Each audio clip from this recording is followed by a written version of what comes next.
Believe ako kay Risa Ontiveros, kahit anong ibanat mo sa kanya, wala siyang pakinoon. Takang-taka ako, bakit ngayon sobrang nana niya? Bakit ngayon sobrang sakit na sakit ng kalooban niya sa nangyaring paglabas nito ni Maurilio?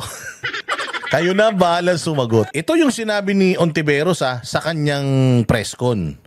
Sabi ko mali itong ginawa ni Ontiveros kasi mabibisto siya dito eh. Ang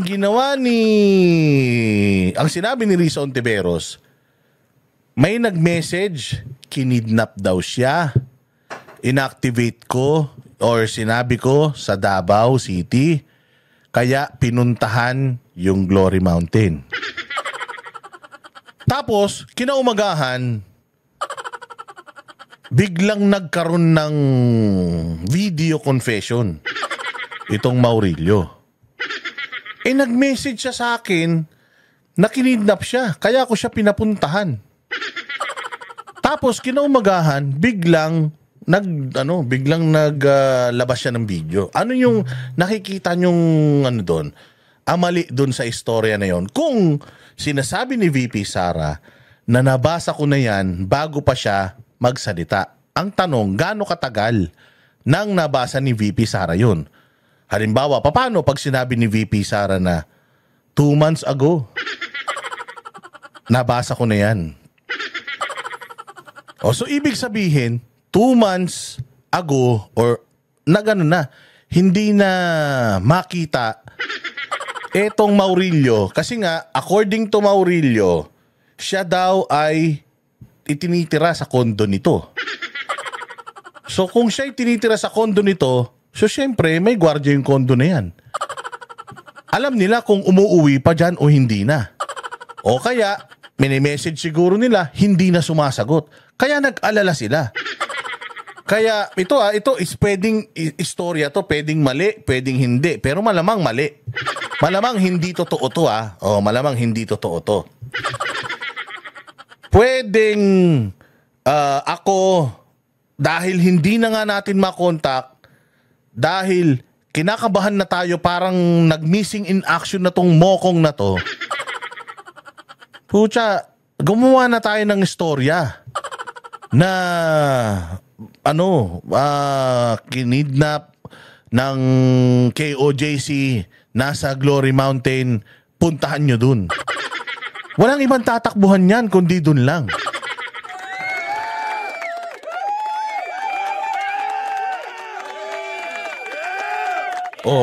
So, totoo ba? Kaya nga dito ka magtataka eh. Totoo ba na nag-message talaga yung Maurilio na kinidnap siya? Yung text message na yun na pinapakita niya sa press con niya, number ba talaga yun ni Maurilio? Hindi ba? Kasi tingnan mo pinapuntahan niya ngayon sa Davao Police sa Tamayong. Kinaumagahan, nagsalita yung bata. Tapos sinabi ni VP Sara na, bago pa magsalita yun, nabasa ko na yung affidavit nun. So ibig sabihin, kung noon pa bumaliktad na yung bata, let's say for example naman, ang senaryo is bumaliktad si Rene. Noon pa kung noon pa bumaliktad na si Rene, bago siya hanapin ng Davao Police doon sa Tamayong, ibig sabihin, nawawala na talaga yung bata. Wala na sa custody nila yung bata noon pa. Kaya nataranta sila kasi bakit biglang nawala, mukhang bumaliktad na. Mali, napindot. Mukhang bumaliktad na. Hanapin na natin. Hanapin natin kung saan pwede siyang magtago. Saan? Glory Mountain, taga dun daw siya nakukuha nyo? Nakukuha nyo yung sequence. Nakukuha ninyo. Kasi doon nagulat din ako eh. Noon pa, nabasa na ni VP Sara yung statement, affidavit. Pag affidavit, ibig sabihin, may lagda at notaryado yan ng abogado. Kung noon pa, nabasa niya na, ibig sabihin, noon pa bumaliktad si Maurilio. Kung noon pa bumaliktad si Maurilio, ibig sabihin, hindi na siya umuuwi sa safe house nila. Kung hindi na siya umuuwi sa safe house nila, ipapahanap siya. Kaya nga siya pinahanap di ba? Kaya nga nagpunta daw. Kay Senator mismo galing yun na nakareceive daw siya ng text, kinidnap ako, dinala ako sa ganito, kaya pinasa daw niya yun sa Davao Police at yung Davao Police nagpunta ron. Apparently, wala silang nakita.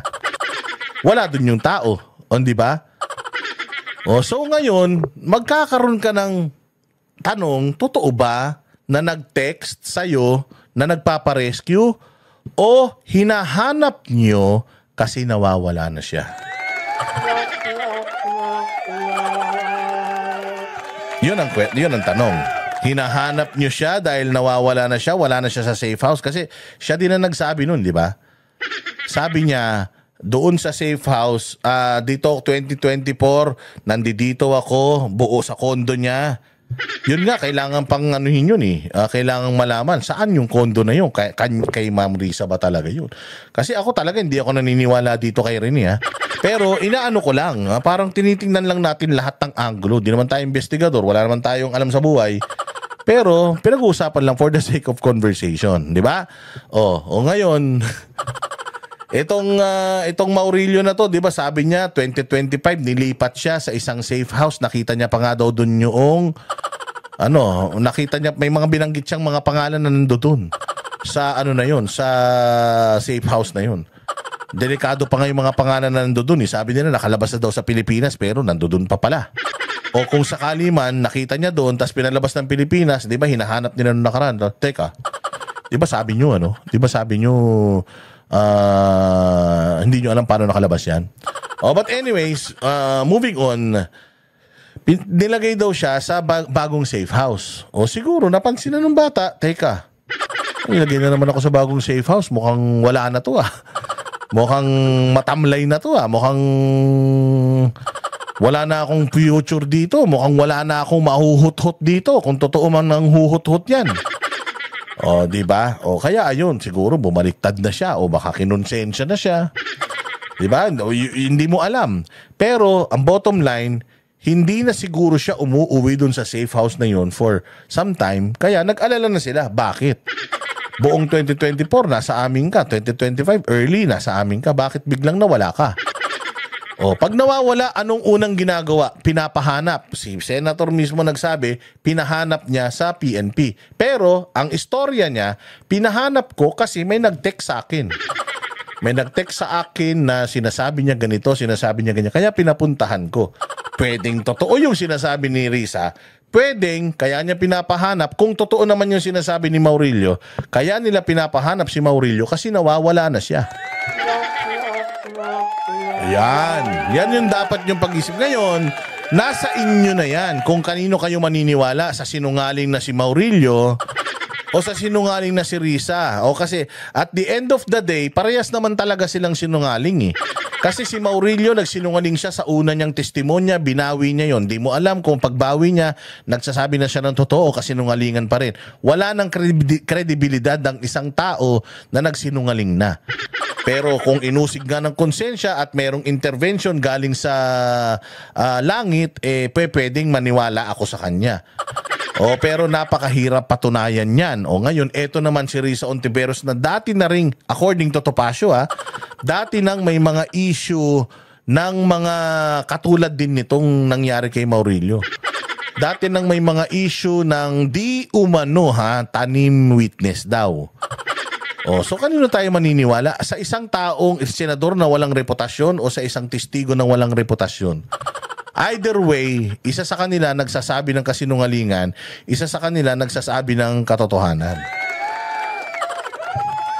Very, very curious. Paano nakita ni VP Duterte yung affidavit na yan bago pa man ilabas ni Michael Maurilio yung video? Yun ang pinakamaling tanong mo. Yun ang pinakamaling tanong mo. Papaanong nalaman ni VP Sara yung kay Maurilio, yung affidavit? Papaano niyang nabasa? Papaano niyang nalaman bago pa magsalita? Dahil tinanong mo yan, papaano kung sabihin ni VP Sara na 2 months ago, 3 months ago, 4 months ago, kumontak na sa akin yan. Pinadala na ko ng affidavit o in-email sa akin yung affidavit. Total naman, yung email naman ng OVP, public yan In-email, nabasa ko, di ko nga pinansin eh. Kasi hindi niya pinansin technically. Walang sinasabi si Sara Ontiveros, si Sara Geronimo, si Sara Duterte, wala siyang sinasabi tungkol dun eh. Na-brought up lang to, nagsalita lang siya dahil lang dito natanong sa kanya. Pero she never brought this up. Hindi niya nga ginamit to against Ontiveros eh. Kasi imagine tingnan mo if nabasa na to ni Inday Sara before, bakit hindi niya inilabas? Involved siya dyan. Bakit hindi niya inilabas?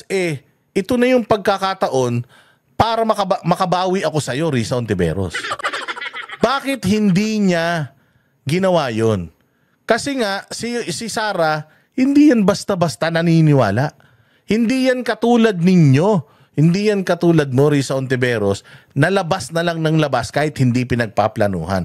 Imaginein mo, an information kumbaga this rich information na ganito kalalim, scandalous na information at magagamit ko sa mga kalaban ko na bumabati ko sa akin, bakit hindi ko to ginamit? Pinupolitikan nyo rin lang naman ako for the longest time, binabanatan mo ko. Bakit hindi ko ito inilabas at ginamit against you? Yun yung tanong doon. Mali ka ng tanong, Risa Ontiveros. Kasi kung sinabi ni BP Sara at kung sasagutin ni BP Sara yung tanong mo, 1 month ago, sinabi niya na sa akin, 2 weeks ago, sinabi na sa akin to, or lumapit na sa akin to, ibig sabihin, bumaliktad yung bata matagal na. At kung bumaliktad siya matagal na, matagal mo na siyang hindi hawak o nawawala. Kung matagal na siyang nawawala, kaya naman pala, nagpapunta ka ng pulis sa Tamayong. Kasi nawawala na. Diba? Mali yung tanong mo, ma'am. Dapat, ang tanong dito is, kung nabasa niya na to, bakit hindi niya pa nilabas? Kalabang ko siya. Yun ang tanong, di ba? Oh, malinaw. Yun ang pinakamaganda sana na tanong dito, Madam Risa. Hindi mo sana tinanong kung papaano kasi baka mamaya magbigay ng statement si VP Sara tapos yung statement niya yun ang maggigiba doon sa mga pinakita mong ebidensya, yari ka. Mas lalo kang hindi makaka-recover dito, ma'am, pagka si VP Sara na ang nagbigay ng informasyon tungkol dito. So anong gusto mong palabasin ba, na si Inday Sara nang kidnap sa kanya? Kinidnap ni Inday Sara yung si Maurilio kasi sabi ni Inday, nabasa ko na yung affidavit So paano yun? Oo, yun ang ang daming mga questions dito, but it still boils down to maraming sinasabi yung Maurilio against you, yun ang pag-focusan mo. Huwag ka mag-focus dito kay BP dahil baka magulat ka pag biglang sinabi niya, hindi ko nga pinansin yan. May message sa akin yan, hindi ko nga pinansin yan Kasi kung talagang kupal ako, kahit wala akong ebidensya tungkol sa pinagsasasabi nitong kupal na bata na to, ginamit ko na to against you, makabawi man lang ako sa'yo. Pero hindi ka ba nagtaka? Hindi niya ginamit yan against you? Oh. Baka hindi ka na naman makatulog sa dami ng mga tanong. Yun niya. Kung sa tingin ni alias Rene na dapat siya ay mag-file din ng kaso, ay dapat gawin niya din yon. Your immediate reaction with the Vice President weighing in, encouraging alias Rene to file charges against... Ito naman si Karen Davila, fake news din Ini-encourage ba ni Inday Sara? Ang sinabi ni Inday Sara, sige, ano sinabi ni Inday Sara? Alias Rene na dapat siya ay mag-file din ng kaso, ay dapat gawin niya din yon. Your immediate Ang sabi niya na kung sa tingin niya ay dapat siyang mag-file ng kaso, dapat gawin niya din yun para mas malinaw. Kasi kung halimbawa, yung bata na yan, lumapit na yan sa akin, hindi naman ako ang korte. Di ba si Inday Sara, hindi naman siya korte. Itong mga ganitong expose, hindi naman to trabaho ng isang vice president Kung ikaw sa tingin mo, Batang Rene, na ginago ka nitong Ontiveros or dinouble cross ka or whatnot, dapat yan sa otoridad ka lumapit, hindi sa akin. Hindi ba? So kung noon pa lumalapit to kay VP at hindi niya ginamit against you, Ontiveros, ibig sabihin, hindi mo talaga siya katulad at walang pakialam si VP Sara sa ano ninyo, sa politika nyo. Tama, mali. Tama, di ba? Action with the Vice President weighing in, encouraging alias Rene. Di niya ini-encourage. Sinabihan niya na kung dapat magsampa ka ng kaso, kung magsasampa ka ng kaso, magkaso ka. Oo, para mas mapatunayan mo kung ano man yung ano mo, kung ano man yung kung ano man yung mga sinasabi mo at kung sa tingin mo ay talaga namang nagkasala sila, o di ilaban mo yan sa korte. O di ba ganun si VP Sara? Kasi nga abogado si VP Sara eh. Abogado siya, so kailangan lahat by the book. Kailangan sumusunod sa proseso. Ano ba ang proseso? Susumbong ka sa akin tas ilalabas ko? Eh di katulad ako ni Risa. O magsusumbong ka sa akin. O anong gagawin ko? Di naman ako korte. Doon ka sa iba magsumbong. Hindi nga in-entertain ni ni Inday Sara eh. Tapos sasabihin mo takang-taka ka. Paano niyang nabasa? Nagtataka ka siguro kasi hindi niya ginamit against you yung information na nakuha niya. Eh magagawa mo si VP Sara matino. Si VP Sara nagtatrabaho, ikaw puro ka lang naman politika, ma'am. 'Di ba? To file charges against you in court. I would have no objection to that, Karen. O, 'di ba? Wala naman talagang objection if the person will file cases. 'Yun naman yung tama. Parang ikaw din, nagfa-file ka ng cases. Actually, di ka nga nagfa-file ng case sa korte, nag-file ka ng case sa NBI, nag-file ka ng reklamo sa NBI tsaka sa DOJ. Hindi ka nag-file sa sa korte kasi nga kapag sa korte ka nag-file, kailangan mo maglabas ng ebidensya at malay mo, yung ebidensyang pinakikita mo, paano kung gawa-gawa lang yun? Paano ha? Hindi ko sinasabing gawa yun, pero paano kung gawa-gawa lang yun? Di ba, ibisto ng korte, di lalo kayong kawawa. Kaya nga optics, ang ginagawa nila, demanda sila sa mga ahensya ng gobyerno na mag-iimbestiga doon sa ipinaparatang niya. O mag-iimbestiga yung NBI, mag-iimbestiga yung DOJ, hahanapan nila ng probable cause bago maisampa yan sa korte. O hindi ba? Ganun yun? Hindi siya aktual na demanda. Katulad nung ginawa ni Tariela kay Sasrogando Sasot, dun siya sa RTC nagpunta. Ganun ang demanda. O itong sa DOJ at saka dyan sa NBI, reklamo yan. And then the DOJ, the prosecutors, and the NBI will find probable cause. Maghanap sila ng ebidensya. Tama, totoo ba na nilibel to? Champion siya ng freedom of expression tapos ayaw niyang magsalita yung mga tao against her. Tsaka sa dinami-dami ng dito ka magugulat, sa dinami-dami ng iskandalo na kanasangkutan nito, sa dinami-dami ng issue na binato sa kanya, hindi nagdemanda yan sa mga vlogger ever. Bilib nga ako sa kanya nun eh. Bakit ngayon lang? Bakit ngayon na sobrang na-hurt siya? Bakit ngayon na sobrang na-bothered siya? Invested ba siya dito sa issue na to? Sino ba nasa likod kasi nito? Kasi hindi talaga ganito si Risa Ontiveros eh. Hindi siya pala demanda eh. Meron pa nga nagsasabi, noong nakaraan, di ba, sinasabi na may shota siya, ganito, ganyan, kabit, something, di ba? Yun yung makapanira talaga ng personal na buhay. Pero hindi siya nagdemanda dun. Dito lang siya kay Rene nagdemanda at ang masaklap, hindi niya pa dinidemanda si Rene. Ang dinidemanda niya yung mga vloggers na nagre-react lang dito sa issue ng Rene. Hindi naman kilala ng mga vloggers sino yung hayop na Rene na yan kung hindi nito pinakilala. O hindi ba? At kung may ginawang affidavit si Michael Maurilio o alias Rene laban sa akin at laban sa iba pang mga witnesses kontra kay Apollo Kibuloy at sa KOJC, at kung puno na naman ng kasinungalingan tulad ng ipinasok niya sa kanyang video, then that could possibly open him up to charges of perjury, as well as yung cyber libel na inihain ko kahapon. O kaya nga, sampahan mo siya ng kasong perjury.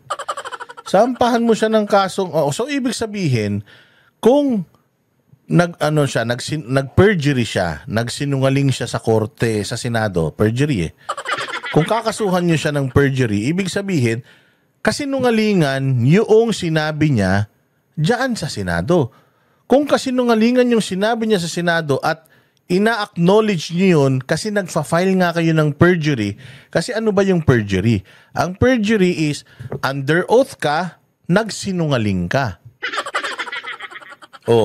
Under oath ka, nagsinungaling ka.